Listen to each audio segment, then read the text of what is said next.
और मथुरा में श्री कृष्ण जन्मभूमि की जगह और उससे मुल्हिक शाही ईदगाह मस्जिद है, जिस पर जमीन की मिल्कियत को लेकर तनाज़ा चल रहा है।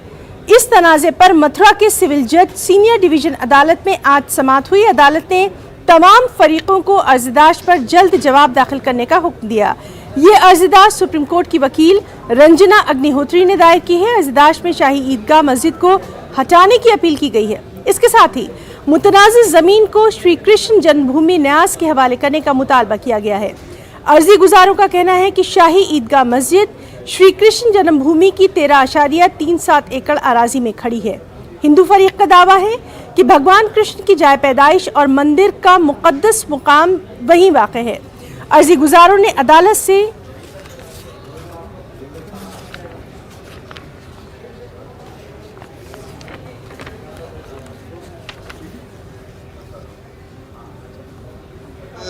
जो लगभग 2 साल पहले सिविल सूट इनका खारिज हुआ था, तो आज उसकी सुनवाई थी, आज वो दायर किया गया। तो अभी तो उसमें शुरुआत है उसकी, पहले वो हमें कॉपी देंगे, कॉपी के बाद में हम अपना जो उन्होंने बिंदु उठाए होंगे उनका हम बिंदुवार जवाब देंगे, अपना डब्ल्यूएस दाखिल करेंगे। तो आज तो मात्र शुरुआत है उनकी। एक आज सुनवाई के रूप में खाली ये था कि आज उनका मुकदमा अब सुना जाएगा, इतना है। कौन सी डेट पड़ी उसमें आज?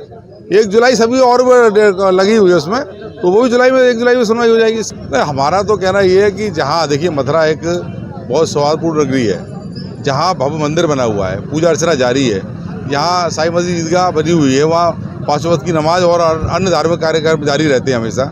रास्ते अलग हैं, सीमाएँ अलग हैं, कोई विवाद ना पहले था ना कभी है, स्थानीय स्तर पर तो विवाद है नहीं। कुछ बाहरी लोग 2020 में आए, उन्होंने मुकदमा दायर किया, उनका मुकदमा खारिज हुआ, तब उनकी देखा देखी कुछ स्थानीय लोग भी इसमें वादी बनकर आए।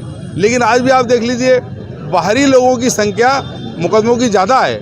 स्थानीय लोग तो उसमें क्या 2 लोग वादी के रूप में 2 मुकदमों में हो सकते हैं, लेकिन बाहरी लोग जिनका कोई अधिकार, ना तो वो ट्रस्ट के सदस्य हैं, ना वो सेवा संघ के सदस्य हैं, और ना वो साई मस्जिद के सदस्य हैं, इसमें तो किस अधिकार से आए हैं यहाँ पे? ये अभी तक जो पत्रावलियाँ हैं, अभी तक तो उनमें ऐसा कोई कागज़ दस्तावेज पत्रावलियों पर नहीं है।